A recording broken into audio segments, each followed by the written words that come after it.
Hey, Premier Investors, it's Adam Schroeder here with another episode. And we're going to talk today about one of the markets that we are in that we're excited because we get asked about multifamily a lot. And we do have a ton of single family, but we don't have a lot of multifamily. But in Goddard, Kansas, we have not only multifamily homes, but leased multifamily homes. So we thought, hey, let's bring on the team leader, let's bring in our property manager, and let's get down to it and figure out why on earth people are moving to this place, what the rents and everything look like. So guys, thanks for joining me today. Hi, thanks for having us. All right, and so I'm going to be throwing questions out that some are property related, some are management related, so just hop on in as you think it relates to you. So why don't y'all just start by running me through, people hear the words I just said, Goddard, Kansas, and most likely goes right over their head, haven't really heard of it. So tell me a little bit about the area that these duplexes are in. Yeah, I'll jump in on that one. So Goddard, Kansas is a suburb of Wichita, Kansas. And so one of the more affluent suburbs. So the median household income in Goddard is about $93,000 per year. Wichita, Kansas as a whole is about 700,000 people. And Goddard is roughly 10 to 12 minutes from the airport, 10 or 15 minutes from downtown. So very quick commute into everything with really good school districts in the area. All right. And so what is it about the area right now? Is there any big economic developments going on that are driving people to the area? As a whole, it's more or less just the school district, the commute time in. You've got a lot of new development going in just to provide new housing and everything for the overall, Wichita Metro and the growth that's occurring there with through their aerospace industry, through their other industries that are there, and the growth that's occurring within the metro, and the overflow that spills into the suburbs of people looking for good schools and new product and new homes and everything. All right, so let's get into the spillover effect. I know we said before these properties are tenanted or have people there. So who's actually living in these properties? Yeah, that's a great question. So the product itself, we always start with the consumer focused, consumer first with product. And so in this type of floor plan and everything, it's all single level living. And so the floor plans are all 3 bedroom, 2 bath, 2 car garage. And then the finishes themselves lend to a very class A type product. And so the product itself, we really target empty nesters and baby boomers and millennials as far as our consumer. And so what you see within those two, those are the two largest demographics within the United States. And so where we target within those demographics is really, twofold. One within the millennials who are aging out of apartments but not quite ready to buy a home. These townhomes are a very good fit for that. And then on the other end of the spectrum, the empty nesters that all the kids are gone off to college, everything, have no need for the 3,000 4,000 square foot house anymore, wanting that zero maintenance lock and leave type lifestyle. And so we see them stepping into renting a nice townhome that feels very similar to their single family home that they were in from a look and finish and feel perspective. All the units also have really nice backyards that are fenced in with a really nice wrought iron fencing for the finish out with that, which in turn lends to all the class A tenants that people are pretty heavily pet oriented people. Yeah, no, Shanna, you dealt with putting these people in these places. Tell me the feedback you've gotten from the tenants. Kind of how long was the tenant placement on average, and what are you hearing? As people, I know some of these have been leased for a little while. So tell us about the feedback you've heard and the people you've been placing in these properties. Just getting to kind of that 1 year mark right now. We're just starting to approach lease renewals. So we're getting into that year of being able to really get a feel for what people are liking. We are getting a lot of renewals. Generally, if we are getting a notice to vacate, it's really only because they've then decided to purchase a home in the area. But everybody loves the ideal location, and like Zach said, I mean, when this development project started, really our focus we thought was going to be on those empty nesters and those small families. But it's been a mixture of everybody. I mean, we've got single renters that work from home, use the other bedrooms as offices. They love that they're very close to the city, but again, just outside so that they can kind of keep those two lives separate. We've gotten a lot of good feedback about the quality of the build. We don't have a whole lot of maintenance requests that then have to go back to warranty issues. We don't have a lot of things that do come up that aren't covered under warranty. So that's always nice, especially for the owners. Not a lot of expenses coming out, especially the first couple of years. So really in all general world of renting, this has been a really pretty easy project to manage at this point. And not only that, but we do have the first year of management, covered for the investor. Yeah. So just know as you do that you're not going to have management and you're not going to have maintenance there. And not only that, but from my understanding, you're sitting in a market right now where the rents are based off of what's going on in the community now. And Zach, y'all are finishing up the kind of big ticket items of what the people in the community are going to love, which I'm going to assume is going to help with the not only rent increases potentially, but also just rent retention of the tenants. So tell us a little bit about what y'all have, what y'all are finishing up, and kind of the benefits that y'all are providing in the community that's covered by the HOA that again is covered in year one as the investor gets into it. Yeah, as we were talking about the demographics and the target consumers for the product and everything, along with the actual homes themselves, we integrated, water features, walking trails, all that into the neighborhood as well for a very active type neighborhood. The clubhouse and the pool are under construction right now. The clubhouse is at drywall flooring type stage. The pool is about to be in, and then all the finishes around the pool and everything will go in. So those are all set to come online for this summer season. And so all the current lease rates and everything have been achieved without the amenities, without the substantial amenities in place. The walking trails and the water feature have been in place, but the pool and clubhouse were not in place over the leasing that's occurred. In anticipatory of those coming in, we have already implemented a 3% rent increase that's not accounted for in the pro forma. So we expect that to continue to hold and to really create a very viable long-term stability within the neighborhood from a consumer attractiveness by providing all these amenities and stuff to make people want to stay longer and attract new people as well. Yeah. So Shannon, whenever we talk about the rent increases and everything there, are people making enough money that they can handle rent increases in these properties? Tell us a little bit about kind of what you've seen. Have you gotten any pushback on rent increases or anything like that? Yeah, so like Zach said, the median salary in Goddard is substantially high for such a small suburb of a smaller big city. I mean, Wichita is a bigger city in Kansas, but when you think of the large metropolitan areas, Wichita doesn't generally come to mind. So for the Goddard area, it is substantially high, and the pricing that we have again started at with development and then increased just in the first year has not really derailed any of our leads. So I think really it's just a good start, and then knowing that we are able to move up a little bit without adding any kind of amenities or any kind of a concession just gives us hope that is going to kind of continue to grow in that direction. Once we get the amenities up, I think that we should be able to get even more. So no, I mean, to answer your question, no, there has not been a lot of kickback on that. People seem to understand that they're getting what they're paying for. So Fantastic. And just so everybody knows, right now, we've got, if at the time of recording, we'll say we've got the duplex up there that's just a little bit under $500,000.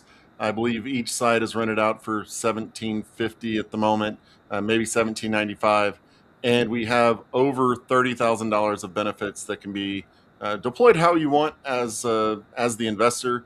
Right now, we have some as rate buy down, some as cash back, but it's for use however you want. And like I said, over $30,000 available to be used by the investor. Now, Zach, you don't just have that the 322 that's 495,000. You said you've got some other ones that are on track and ready to go. So tell us a little bit about the the models you do have available that are, or the ones that are coming online in the near future. Yeah, so we've got another floor plan. It is also a 322 as well, but just a variation with a little different layout and a little different square footage. That one's at 485. Little lower rent.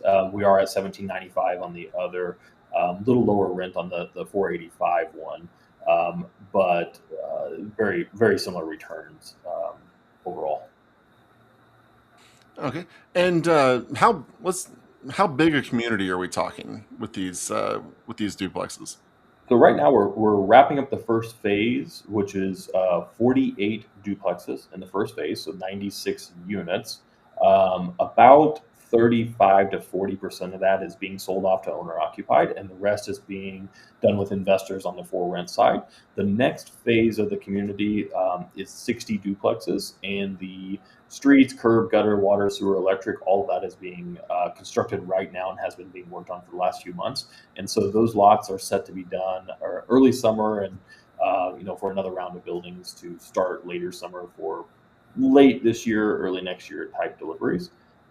And so that'll be another 120 units. And again, that same split of part going to owner occupied, to owner occupants and homeowners and buying those, and then part going to investors.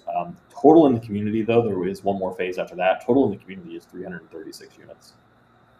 Okay, nice. And if I recall correctly from when we've talked before, um, when an investor buys this property, it is parceled in a way that if they want to get out in the future, they can sell it per side. They can sell one side and keep the other. They don't have to sell it as just a duplex, right? Yeah, so right now the buildings that an investor would buy are platted as a duplex, and so that allows for one tax parcel, one Fannie Freddie loan, depending on their financing and everything. It allows for doing one loan on the building as a duplex. But in the future, looking ahead 4, 5, 6 years, obviously there's multiple exit strategies. One would be to sell to another investor as a duplex. One would be to sell to an owner occupied that wants to live in one side and rent out the other.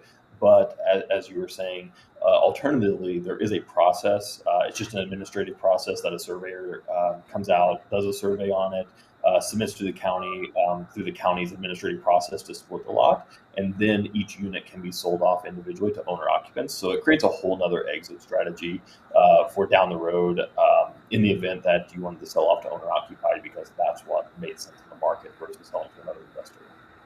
Okay. And Shannon, what kind of rent timelines are we talking about? Like he's talking about bringing on quite a bit of inventory. Whenever y'all were first placing tenants in these duplexes, was it a reasonable amount of time to place a tenant, or kind of what with the rents that we're looking at now?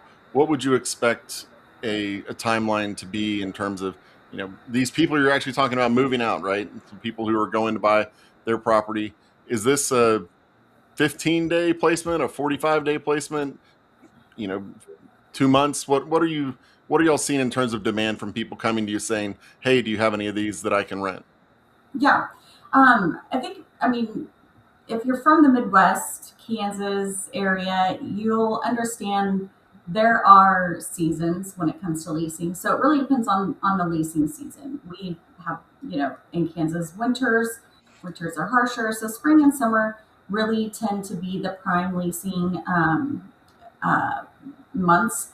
But in the off season, fall, winter, we are still, we're still getting several leads per week. So I would say in the slow season, we're looking at maybe 30 days turn for getting new placement into either the newly um, constructed units that are ready to go or those that are being released after the first tenants have moved out. But prime leasing season, we will have sometimes those things pre-leased ready to rock and roll as soon as we get that unit turned. So it's really just, I mean, it's surprisingly interesting how excited the folks out there are about this product. They are looking forward to it. And then these amenities are just going to make it even that much more, you know, that much more insightful for those people. So I think the summer is going to be good, especially with those amenities. It's interesting. I hear talk about seasons, and I'm trying to remember what those are living in Yeah, Texas. Are you trying to tell me that in February in Kansas, it's not 80 degrees it like is. it is outside my house? No, no, definitely is not. Yeah, we do have to have some snow removal going on out there in Goddard and things like that. So it's Yeah. it's colder. People don't generally want to move then, but that just makes the spring and summer all that more fun. So Now, Zach, based on what you said in terms of, having the fenced-in yards and everything, I'm going to assume a lot of times people, when they buy duplexes, they have to factor in, um, you know, yard maintenance. They have to sometimes, there's only one utility box that runs to it, so you have to kind of price in your, electric or at least water to the area. Now, I'm assuming based on everything you're saying is there are no extra expenses an investor has to worry about other than just any maintenance that might come up and just a normal owner occupied or investment owner of a single family rental. Yeah, so all your utilities are already split per unit. So the tenant's going to cover their water, sewer, electric. Trash is through the city, or is that directly with the the tenant? city, Okay, yeah, try to the include it city. with your city water payment. Okay, so yeah, the tenant handles all utilities on a unit by unit basis. So in the event that you were to split in the future or something like that, that's all already handled. Everything that I wouldn't expect any cost to be incurred to do so. There would be a cost incurred to do the survey and everything, which is a couple $1,000s. It's not overly burdensome. Um, Going back to the lawn and everything, that is all handled through the HOA, and so all the lawn cutting and mowing and landscaping and everything is handled through the HOA. So it does lend to a nice community feel to where everything stays super clean, super well kept and everything throughout the year with the HOA maintaining that. And I'm guessing they deal with their own backyard. No HOA. It's Oh, completely wow. right. Yeah, they'll manage the front and the back. All the fencing has gates on both sides, so they're able to. The tenants are aware of that. It's all in their lease, and they're given the kind of set schedule of when they're expected to have the lawn care. So they're instructed to make sure that their backyards are picked up and everything, so that it can be taken care of. So it is definitely going to be nice to keep the assets in good shape out there, having HOA take care of all the lawn. Yeah, that's I don't know if I've heard of that one before, front and back. So tell us, you're an investor, you're buying in this area. Shanna, tell us about eviction laws in the area. Like how friendly are they? How negative are they? Have y'all seen any evictions yet? Just tell us a little bit about the landlord tenant laws. Sure. Yeah, we have not had any evictions at this project, so that's good.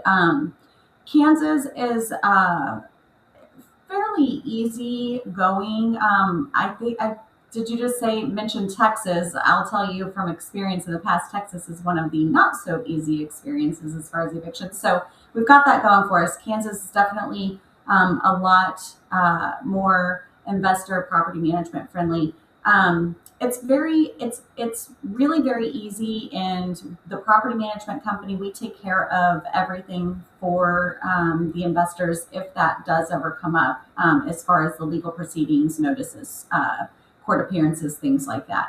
um, then it's really just a matter of getting it on the docket and getting the judge to grant possession. Typically, I mean, we always have all of our documents in order to, show that it is in fact, the tenant's fault um, for failing to commit their lease. So it's usually a pretty much straight shot at us getting possession, and then getting the sheriff out there to kind of hand us back the keys, get us. We then change the locks and take possession back of the unit. So it goes pretty well.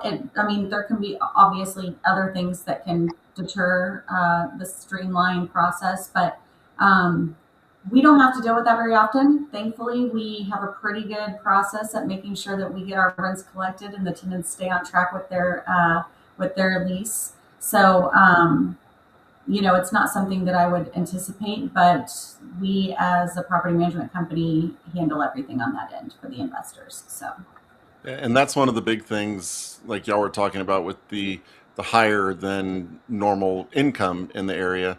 Thankfully, whenever you're making 80, 90, $100,000, a 1750 rent is not going to be something that's going to, destroy your ability to to pay a healthcare bill, or the other things that might come up. If a car breaks down, something like that. You've got people who have flexibility in their pay to you know to handle that and still pay their rent. So it's an important thing to keep in mind as you're going through it, is making sure that your tenants will still have money to pay their rent if something comes up and rent doesn't become second or third or fifth on their list, whatever they're going down it. So as we start to wrap it up here, I want to go through with both of you, just kind of give just one thing about the area that, Goddard or Wichita, that you think will really be of benefit to investors.